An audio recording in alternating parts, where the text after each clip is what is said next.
Bismillahirrahmanirrahim. Alhamdulillahi rabbil alamin. Allahumma salli wa sallim ala sayyidina Muhammadin miftahi babi rahmatillah adada ma fi ilmillah salatan wa salaman daimaini bidawami mulkillah wa ala alihi wa sahbihi wa man walah ومن تبع سنته واقتدى بهداه إلى يوم لقاء الله أما بعد السلام عليكم ورحمة الله وبركاته. Alhamdulillah, sebuah kenikmatan untuk kita semuanya. InsyaAllah malam hari ini kita sama-sama berkumpul untuk mengkaji kisah tentang perjalanan Isra dan Mi'raj baginda Nabi besar Muhammad sallallahu alaihi wasallam. Semoga insyaallah ilmu-ilmu yang kita dapat di kesempatan kali ini menjadi ilmu yang membawa keberkahan untuk kita semuanya. Amin ya rabbal alamin. Hadirin yang dimuliakan Allah taala, di antara hikmah Allah Subhanahu wa taala memperjalankan Nabi Muhammad sallallahu alaihi wasallam adalah linuriyahu min ayatina, untuk kami menunjukkan kepada Muhammad sebagian dari tanda-tanda kekuasaan kami. Dan juga hal itu tersampaikan pula dalam firman Allah taala di surat dan ayat yang lainnya, laqad ra'a min ayati rabbihil kubra. Sungguh Nabi Muhammad sallallahu alaihi wasallam telah menyaksikan sebagian dari tanda-tanda kebesaran Allah taala, tapi yang sifatnya kubra, yang sifatnya besar. Jadi yang disaksikan oleh Nabi Muhammad sallallahu alaihi wasallam ketika beliau diperjalankan Isra wal Mi'raj itu adalah sesuatu yang besar, bukan sesuatu yang biasa saja, namun sesuatu hal-hal yang luar biasa. Kita perlu tahu bahwasanya ada alasan apa yang terjadi sebelum Isra wal Mi'raj itu sendiri. Isra wal Mi'raj itu menunjukkan kegigihan dakwah Nabi. Makanya peristiwa Isra ini diabadikan di surat Al-Isra ayat pertama. Dan sebelum surat Al-Isra itu surat An-Nahl. Surat An-Nahl itu di bagian akhir-akhirnya itu perintah untuk dakwah, ud'u ila sabil rabbika bil hikmati wal mau'izatil hasanah wajadilhum billati hiya ahsan. Ini perintah untuk dakwah dulu, dan perintah itu dijalani sama Nabi. Setelah perintah untuk dakwah itu surat An-Nahl sampai akhir, barulah ayat pertama surat Al-Isra adalah perjalanan Isra wal Mi'raj. Namun yang ada di surat Al-Isra pertama itu adalah hanya kisah tentang perjalanan Isra-nya saja. Jadi kisah bagaimana Allah Ta'ala memperjalankan Nabi Muhammad SAW di malam hari dari Masjidil Haram sampai menuju ke Masjidil Aqsa. Jadi sebelum terjadinya Isra wal Mi'raj, maka itu erat kaitannya dengan perjuangan dakwah Nabi Muhammad SAW. Jadi Nabi SAW itu dakwah luar biasa. Nabi menerima wahyu usia 40 tahun. Kita semuanya harus ngerti, kita semua orang yang beriman, umat Nabi Muhammad sallallahu alaihi wasallam harus tahu perjalanan hidup Nabi. Nabi menerima wahyu usia 40 tahun. Namun ketika usia 40 tahun itu menerima wahyu hanya untuk pribadi beliau. Hanya untuk pribadi beliau awal. Setelah itu beliau diperintahkan untuk menyampaikan. Namun perintah yang kedua ini menyampaikan bukan untuk terang-terangan, namun menyampaikan dakwah secara sembunyi-sembunyi. Dari umur 40 tahun dapat wahyu, setelah itu 3 bulan kemudian wahyu yang kedua, perintah untuk menyampaikan tapi untuk sembunyi-sembunyi. 3 tahun kemudian barulah perintah dakwah untuk terang-terangan. Berarti Rasulullah SAW itu mulai dakwah terang-terangan itu usia 43 tahun. Dan mulai gangguan dari orang-orang kafir Quraisy juga di usia 43 tahun itu. Berbagai macam bentuk gangguan. Diganggu sudah, disakiti, sakiti sahabatnya, sakiti dirinya. Udah nggak mempan, kasih jabatan. Si jabatan, kasih harta, tawaran kasih perempuan, tawarkan semuanya sama Rasulullah SAW. Nggak ada yang mempan. Dan ketika itu Nabi Muhammad SAW itu tetap dakwah, gigih berdakwah. Bahkan beliau juga bukan cuma hanya berdakwah sama orang Mekah. Beliau juga berdakwah kepada orang-orang di luar Mekah yang mendatangi Mekah ketika musim haji. Jadi kalau musim haji, Ka'bah itu kan memang sudah dikeramatkan. Baik sebelum datangnya syariat Nabi Muhammad itu Ka'bah itu sudah keramat. Itu kalau musim haji orang datang ke Ka'bah semuanya. Dan Ka'bah semuanya untuk beribadah di Ka'bah. Walaupun ketika itu tawafnya ada tawaf tapi nggak sama dengan tawafnya kita. Jadi tawafnya orang dulu tuh sebelum Islam jahiliyah itu telanjang. Kenapa? Karena alasannya pakaian mereka ini dibeli hartanya ada yang syubhat, ada yang haram. Jadi kalau mau tawaf itu diterima, nggak boleh ada yang haram yang menempel di tubuh. Karena akhirnya malah tujuannya benar tapi malah ngawur. Sesuatu itu nggak bisa pakai niat. Niat saya benar, enggak, harus pakai sesuai dengan koridor syariat. Syariatnya gimana? Syariatnya seperti apa? Itu yang jadi patokan. 43 tahun Nabi Muhammad SAW itu usia itu berdakwah. Tiap datang rombongan itu diajak masuk Islam, nggak pernah ada yang mau. Anda tahu percobaan pertama usia 43, percobaan yang kedua, ketiga, keempat. Anda bisa bayangkan ya, mencoba dakwah kepada orang yang sama, tahun yang pertama, kedua, ketiga, keempat, nggak ada yang masuk Islam. Jadi orang-orang di luar Mekah itu nggak ada yang masuk Islam. Yang haji rombongan haji itu nggak ada yang masuk Islam.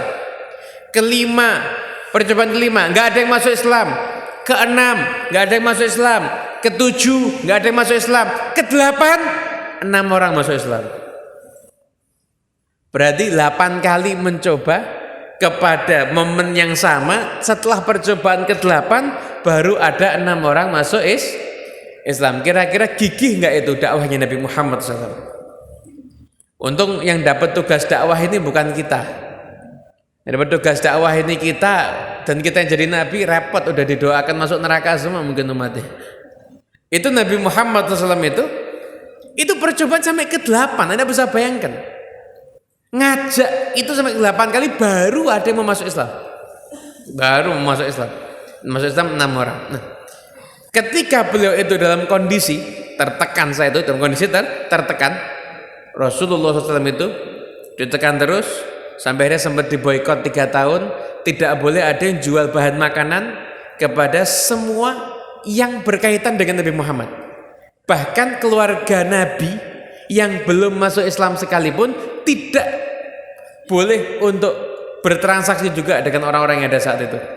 Ini betul-betul diboikot semua keluarga Nabi, baik yang muslim, non muslim, semua diboikot. Nah, setelah pemboikotan itu selesai, kemudian setelah itu paman Nabi wafat, pada saat itu istri Nabi wafat, Nabi SAW ditinggal 2 orang yang paling membantu dakwah beliau. Nah, tapi ada hikmahnya. Ada hikmahnya. Syekh Said Ramadan Al-Buti, adalah salah seorang pemikir Islam, bahkan gelarnya itu Ghazali hadzal zaman, Ghazalinya zaman ini, katanya begitu gelarnya. Itu beliau dalam kitab fikih surahnya mengatakan, beliau mengatakan ada hikmah yang terkandung dengan wafatnya Abu Thalib dan Sayyidatuna Khadijah di saat dakwah Nabi itu belum berkembang. Ada hikmahnya. Apa hikmahnya? Kalau seandainya Abu Thalib dan Siti Khadijah masih hidup sampai dakwahnya Nabi itu berkembang, maka orang akan menganggap, wah, dakwahnya Nabi sukses karena Abu Thalib dan karena Khadijah. Tapi faktanya apa? Ketika Nabi belum berkembang, dakwahnya masih di Mekah, masih kecil pengikutnya, Abu Thalib wafat, Khadijah wafat. Artinya apa? Nanti kalau sampai sukses, agar Allah Ta'ala mau menyampaikan, tidak ada yang membantu kesuksesan dakwah Nabi Muhammad kecuali Allah Subhanahu wa Ta'ala. Begitu. Makanya itu hikmahnya. Gak ada satupun yang terjadi dalam kehidupan Rasulullah kecuali di situ pasti ada hikmahnya. Nah, dalam kondisi seperti itu, Nabi akhirnya dakwah di Taif. Taif itu orang-orangnya menurut Nabi lebih baik dibandingkan orang Mekah. Sampai di sana lebih jahat ternyata. Taif itu ada 3 tokoh pembesar, Ibnu Abdi Yalil sama ada 2 nama yang lain lagi. Datangnya sama Rasulullah, diajak masuk Islam. Jawabannya apa? Allah nggak punya utusan lain selain kamu. Jawabannya udah nggak enak. Orang yang kedua, dia mengatakan kalau kamu terbang gantung Ka'bah terbang, tetap saya nggak percaya kalau kamu itu Rasul. Orang yang ketiga, diajak masuk Islam, nggak mau. Saya nggak mau ngomong sama kamu. Kalau memang kamu itu betul Nabi utusan Allah, kamu terlalu mulia untuk saya ajak bicara.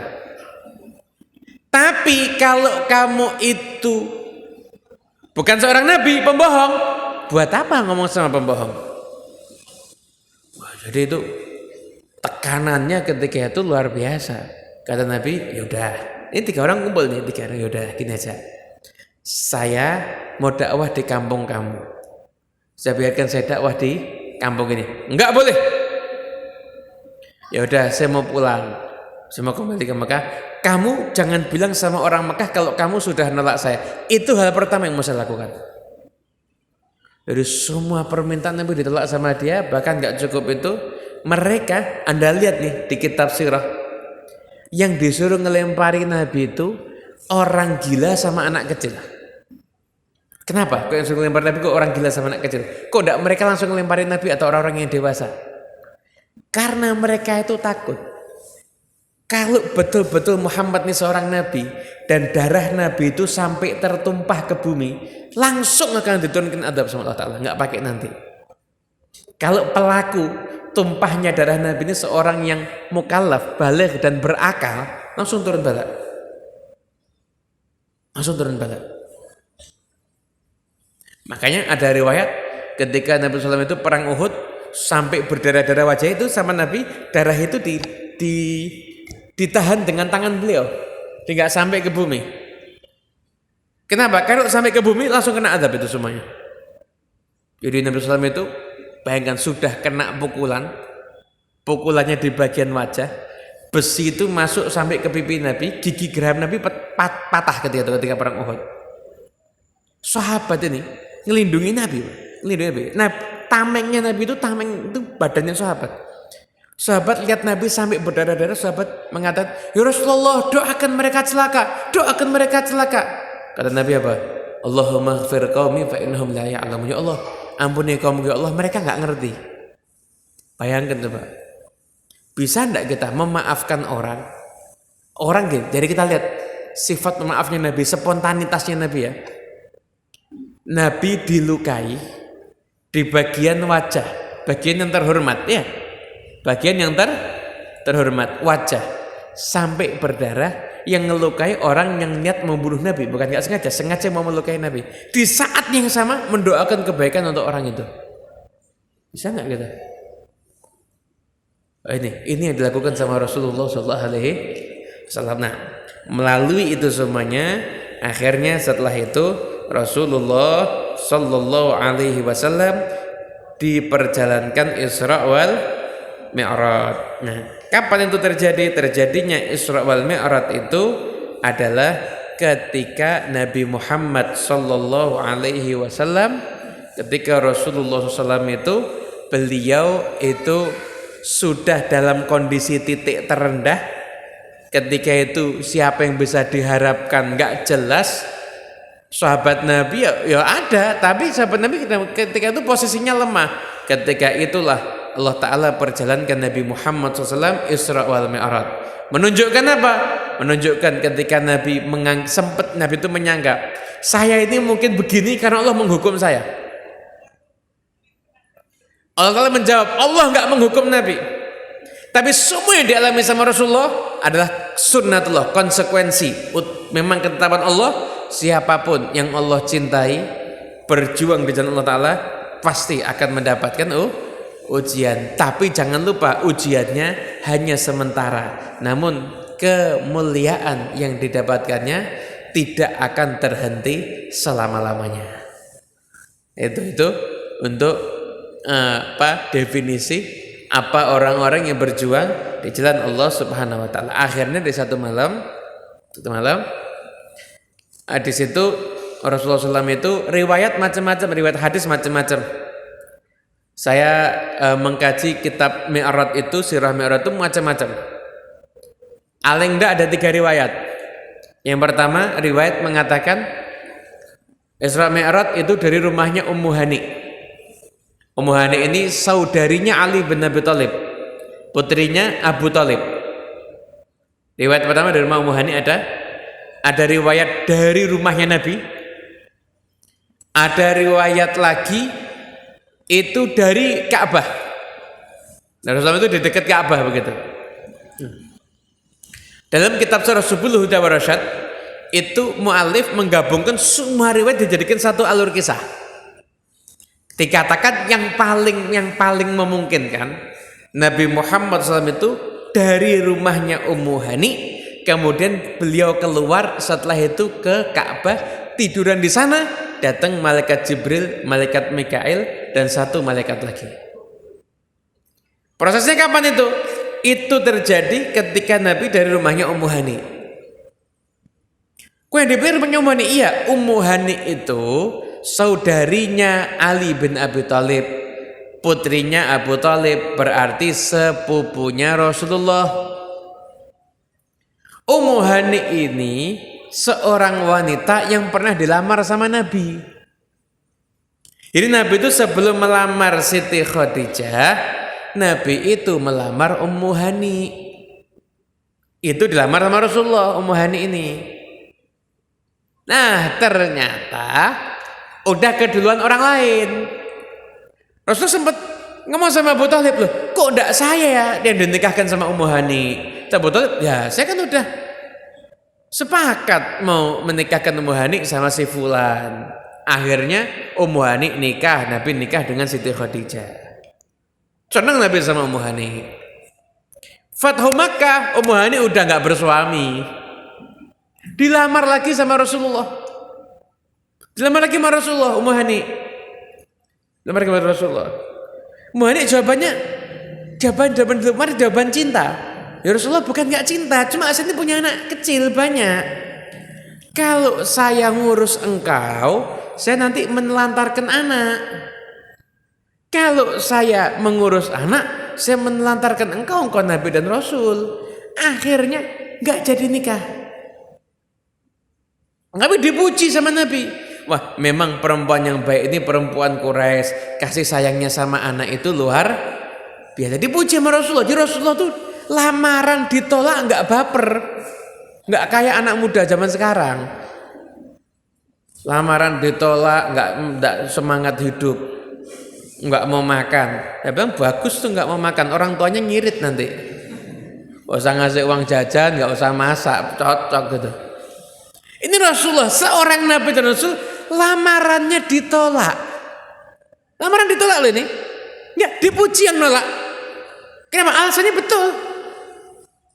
Subhanallah, akhirnya ketika turun ayat yang menyatakan Nabi itu udah nggak boleh nikah lagi. Ada riwayat yang mengatakan Ummu Hani datang sama Nabi, siap nikah sama Nabi. Nabi udah nggak bisa, sekarang udah nggak bisa nikah lagi. Akhirnya Nabi sama Ummu Hani ini saling mencintai tapi tidak pernah memiliki. Nah, yang ikut merespon berarti entah korban atau pelaku, wallahu a'lam. Itu jadi rumah Ummu Hani itu yang di rumah yang dikunjungi Nabi. Ketika Rasulullah SAW itu akan diperjalankan Isra wal semua ada di hidup Nabi itu nggak ada yang kebetulan deh, semua diatur sama Allah Ta'ala. Kenapa? Kok Ummu Hani? Biar Ummu Hani dikenang dalam sejarah, perempuan ini istimewa. Sekalipun suaminya nggak mau beriman, dia tetap beriman kepada Rasulullah SAW. Gitu. Nah, akhirnya ini kisah Ummu Hani, semua ini. Jadi tadi sampai di mana? Cinta tidak harus memiliki. Bukan, surah Mi'raj kok cinta tidak harus memiliki. Jadi sampai akhirnya didatangi oleh malaikat Jibril, Mikail sama satu malaikat lagi. Jibril, Mikail masuk malaikat lagi. Pengen didatengin malaikat juga? Pasti. Israel tapi ya. Wallahu a'lam tapi kapan. Nah, ketika didatangi itu, maka dibelah, terjadi pembelahan dada. Dari bagian bawah leher sampai bagian bawah pusat. Itu dibelah. Maka diambil di Nabi, dibilas, jangan bilang dibersihkan dari kotoran. Nabi itu nggak ada kotorannya. Kalau kita kotoran tok isinya. Nabi itu nggak ada kotorannya. Makanya Habib Ali bin Muhammad al-Habsyi beliau mengatakan, wa ma akhrajal amlaku min qalbihi adan walakinnahum zaduhu tuhran ala tuhri. Malaikat nggak pernah mengeluarkan kotoran apapun dari dada Nabi Muhammad. Kan tapi malaikat membelah dada Nabi untuk apa? Menambahkan kesucian di atas kesucian. Sallallahu Nabi Muhammad. Dan yang selawatnya keras, saya doakan semua utangnya lunas insyaallah. Dapat jodoh yang soleh, ganteng, kaya. Yang tadi, yang sekarang enggak. Yang tadi selawat tadi, yang sekarang juga insyaallah. Hadirin yang dimuliakan Allah Ta'ala, malam itu akhirnya didatangkan buruk. Buruk itu jadi ada namanya kendaraan dalam itu, ada namanya kuda. Kuda itu paling tinggi. Paling pendek itu keledai. Itu keledai. Tengah-tengah itu peranakan kuda dan keledai, bagal. Buruk itu seukuran tuh antara kuda dan keledai. Ukurannya segitu. Antara kuda dan keledai. Keledai bukan kedelai loh ya. Kedelai buat tempe. Keledai itu buruk itu awalnya sempat kayak liar begitu, pegang malaikat Jibril. Buruk, tahu enggak? Tidak akan ada hamba Allah yang akan naik kepadamu lebih daripada Muhammad. Langsung tenang buruk itu. Dinaiki sama Rasulullah Sallallahu Alaihi Wasallam. Langsung Baitul Maqdis? Enggak. Berhenti di satu tempat banyak kurma-kurma. Malaikat Jibril itu kasih tahu Muhammad sholat 2 rakaat. Rasulullah turun sholat 2 rakaat. Nggak nanya ke Rasulullah, ini mana? Nggak nanya. Kalau kita kan jiwa keponya terlalu tinggi ya. Ini mana? Kok di sini kenapa? Kok udah di sana? Kok udah di pojok? Kan banyak tanya kalau kita ini. Rasulullah nggak nanya loh, nggak nanya lang dulu loh. Sholat 2 rakaat. Malaikat Jibril yang nanya. Tahu nggak ini di mana? Nggak tahu. Ini Taibah, tempat yang mau hijrah nanti. Jalan lagi. Turun lagi. Muhammad sholat lagi 2 rakaat. Turun sholat 2 rakaat. Nabi nanya lagi. Enggak. Jibril, tempat apa ini? Enggak nanya begitu. Enggak ada. Jibril yang nanya. Muhammad, tahu enggak ini tempat apa? Enggak tahu. Ini Bukit Tursina. Nah, tempatnya Allah berdialog dengan Nabi Musa. Turun lagi, jalan lagi, turun lagi 2 rakaat. Turun, sholat 2 rakaat, sholat 2 rakaat. Tahu enggak ini di mana? Rasulullah enggak tahu. Ini Baitul Lahmin. Bethlehem. Sekarang Bethlehem. Baitul Lahmin bahasa Arabnya. Ini tempat lahirnya Nabi Isa. Setelah itu baru ke Baitul Maqdis. Naik buruk, gitu. Itu mampir di tempat-tempat. Nah, Anda jangan salah tangkap. Itu berarti Nabi Muhammad ngalap berkah dari Bukit Tursina, ngalap berkah dari tempat lahirnya Nabi Isa, ngalap berkah dari Madinah. Jangan salah. Saya jelaskan. Apa hikmahnya Nabi sampai mampir baru ke Baitul Maqdis? Apa hikmahnya? Hikmah yang pertama, satu, agar menjadi teladan untuk umatnya, bahwasanya mengunjungi bekas tempat petilasan orang-orang soleh itu adalah ajaran Nabi Muhammad SAW. Itu ajaran untuk umatnya, satu. Yang kedua, bukan Nabi ngambil berkah dari tempat itu, enggak. Tempat itu sudah berkah karena Nabi ke sana. Tempat itu jadi tambah berkah karena Nabi Muhammad SAW. Jadi Nabi itu mulianya bukan karena sifat, mulianya karena zat. Bukan karena sifatnya, tapi karena zat itu sudah mulia. Makanya apapun sambung sama Nabi mulia. Madinah kok mulia? Kenapa?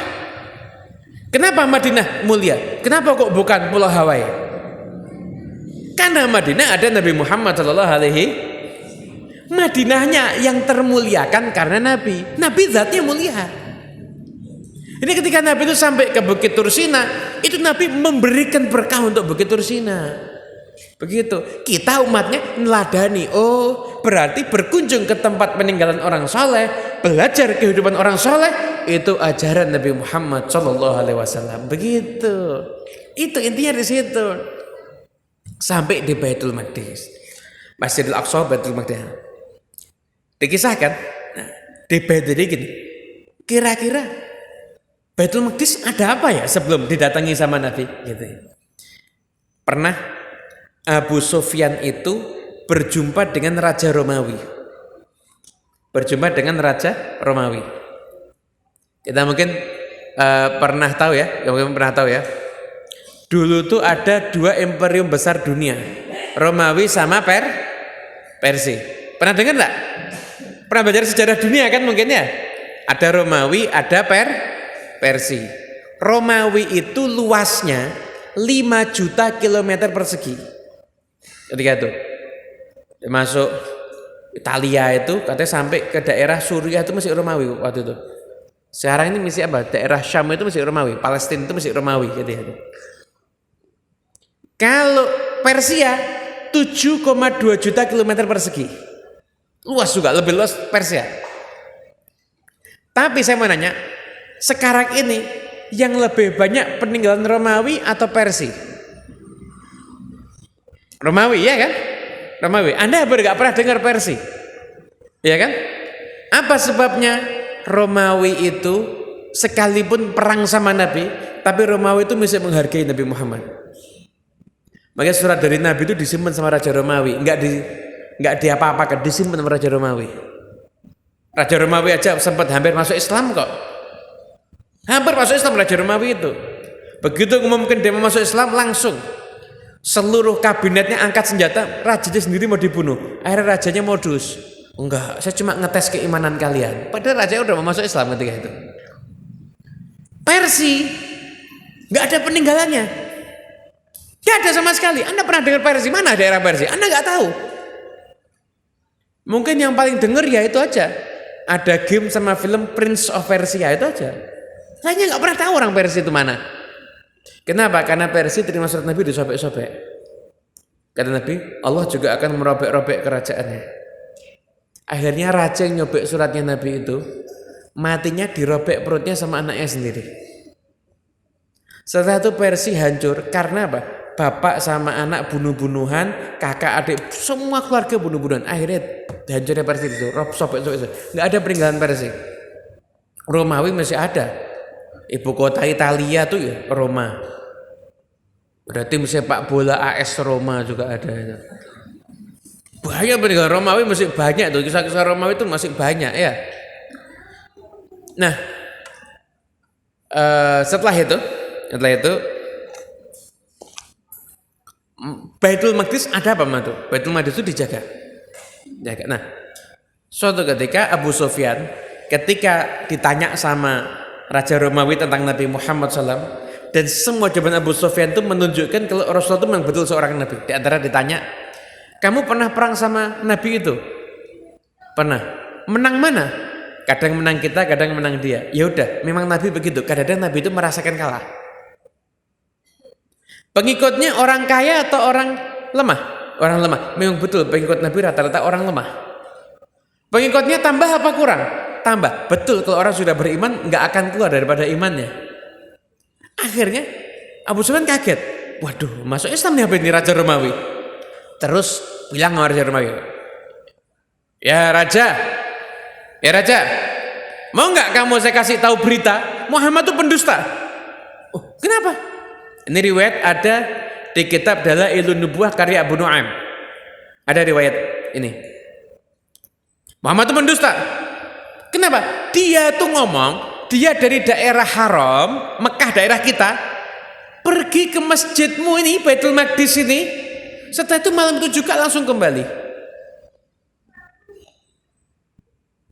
Mana bisa?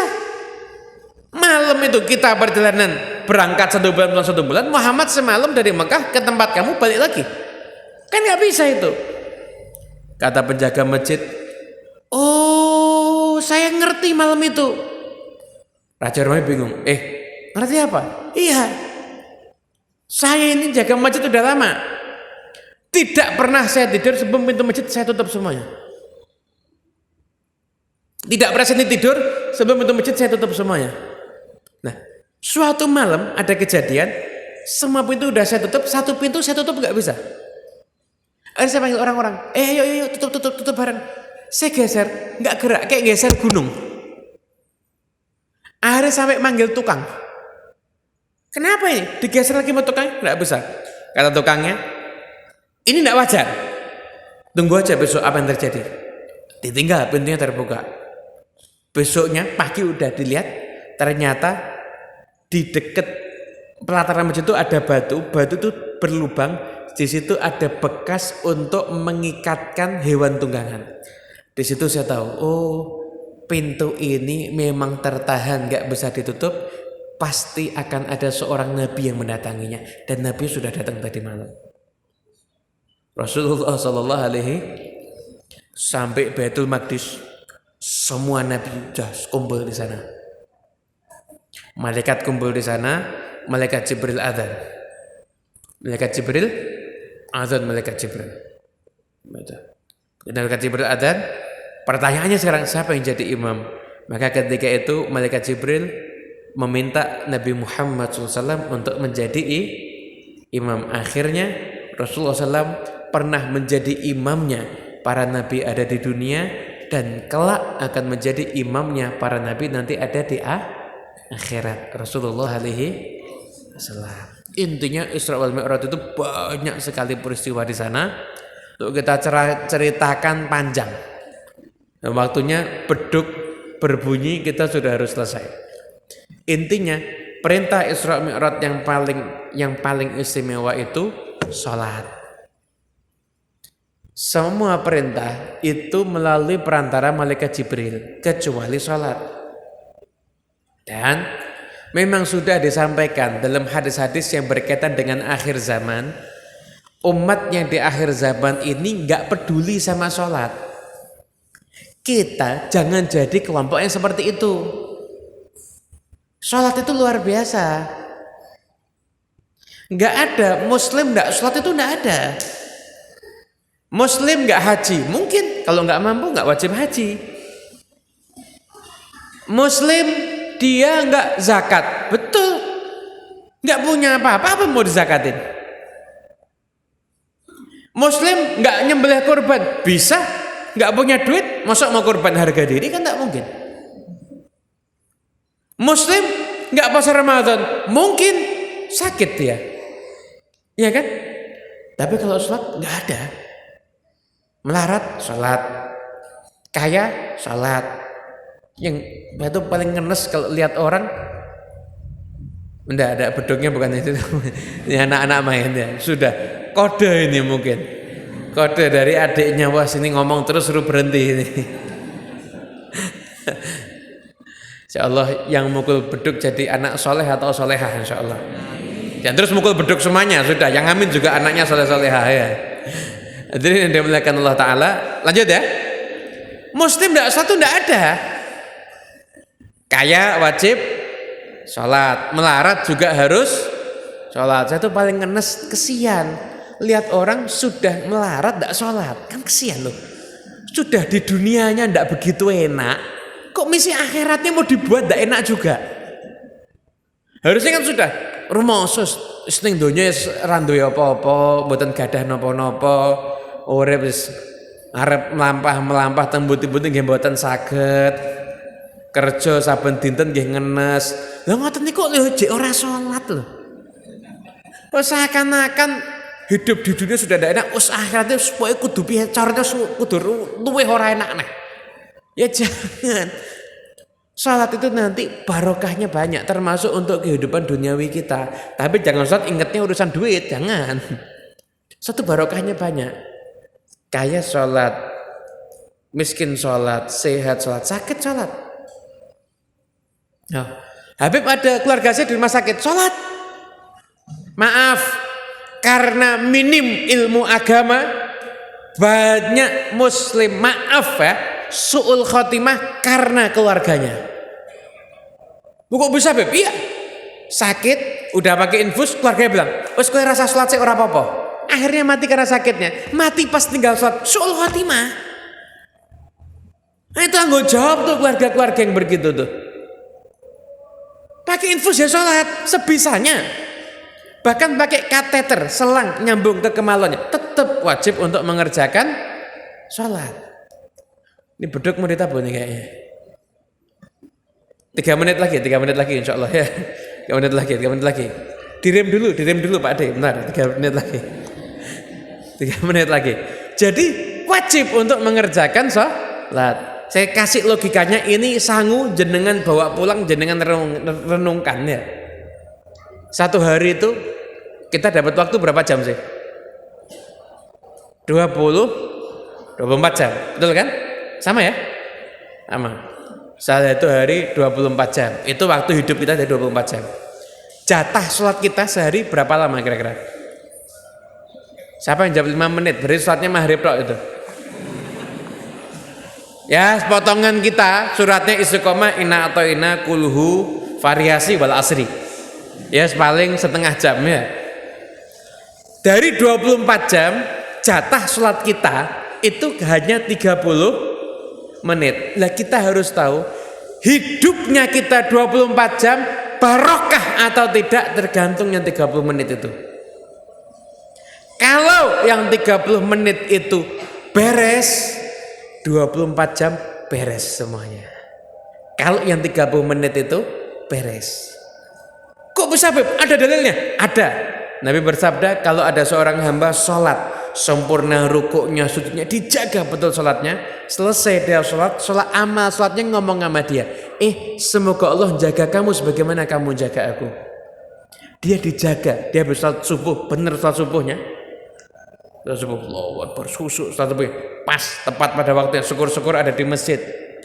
Salat subuh kok sama duha waktunya sama. Istiqomah lagi, usolli fardhu subhi kawanan lillahi ta'ala, Allahu Akbar. Subuh Anda bagus, Anda dijaga sampai zuhur bagus, jaga sampai asar, terus seperti itu.